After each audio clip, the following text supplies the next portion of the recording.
G.R.. शिक्षण आहे आपल्या यूट्यूब चॅनलमध्ये आपणा सर्वांचं पुन्हा एकदा सहर्ष स्वागत। सरकारी कर्मचारी, नियमित सरकारी कर्मचारी, राज्यातील अधिकारी वर्ग, शिक्षक, शिक्षकेतर कर्मचाऱ्यांच्या थकीत वेतनासंदर्भात अतिशय महत्त्वपूर्ण असं परिपत्रक निर्गमित झालेलं आहे।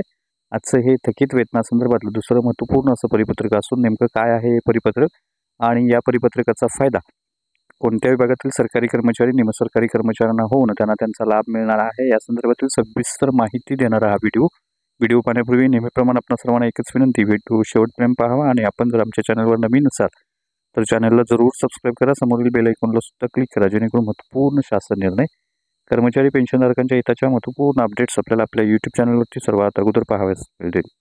आपण स्क्रीनवर पाहताय महाराष्ट्र शासनाच्या प्राथमिक शिक्षण संचालनालयाचं दिनांक 12/9/2024 रोजीचं 12 सप्टेंबर 2024 रोजीचं महत्त्वपूर्ण असे परिपत्रक आहे। या अगोदर माध्यमिक शिक्षण संचालनालयाचं थकीत वेतनासंदर्भातलं महत्त्वपूर्ण परिपत्रक निर्गमित झालेलं होतं। आता हे थकीत वेतनासंदर्भातलं प्राथमिक शिक्षण संचालनालयाचं महत्त्वपूर्ण असं परिपत्रक दुसरं निर्गमित झालेलं आहे।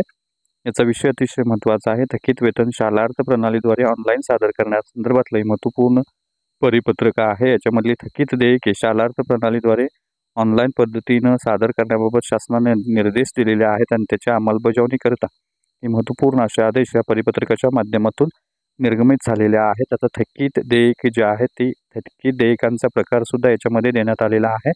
याच्यामध्ये पदोन्नतीची थकबाकी असेल, वेतनवाढ, निवड श्रेणी, वरिष्ठ वेतन श्रेणी, शिक्षण सेवक मानधन असेल, महागाई भत्त्याचा फरक असेल, 6व्या 7व्या वेतन आयोगातील फरक असेल, प्रलंबित हप्ते असतील, निलंबन बडतर्फ कालावधीतील फरक असेल, न्यायालयीन प्रकरणासंदर्भातला फरक असेल, त्या कालावधीतील फरक असेल, पवित्रद्वारे नियुक्ती असल्यास त्या संदर्भातला फरक असेल आणि नियमित वेतन श्रेणीमधला फरक असेल, या संदर्भातली सर्व थकीत वेतन देयके आता शालार्थ प्रणालीद्वारे अदा होणार आहे। त्यामुळे निश्चितच शालेय शिक्षण व क्रीडा विभागाशी निगडीत असलेले सर्व शिक्षक, शिक्षकेतर कर्मचारी, विशेषतः जिल्हा परिषद अंतर्गत जे शिक्षक, शिक्षकेतर कर्मचारी आहेत, प्राथमिक विभागाशी संबंधित आहेत, त्या कर्मचाऱ्यांसाठी हे अतिशय महत्त्वपूर्ण असे परिपत्रक आहे।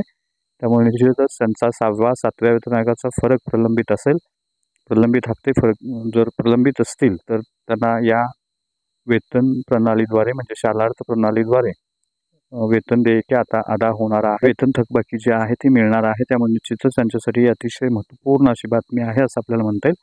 तर हा होता अतिशय महत्त्वपूर्ण व्हिडिओ, महत्त्वपूर्ण बातमी। अशाच महत्त्वपूर्ण बातम्यांसाठी रोजच्या महत्त्वपूर्ण शासन निर्णयासाठी चॅनलला सबस्क्राईब करा, व्हिडिओ आवडल्यास लाईक करा, शेअर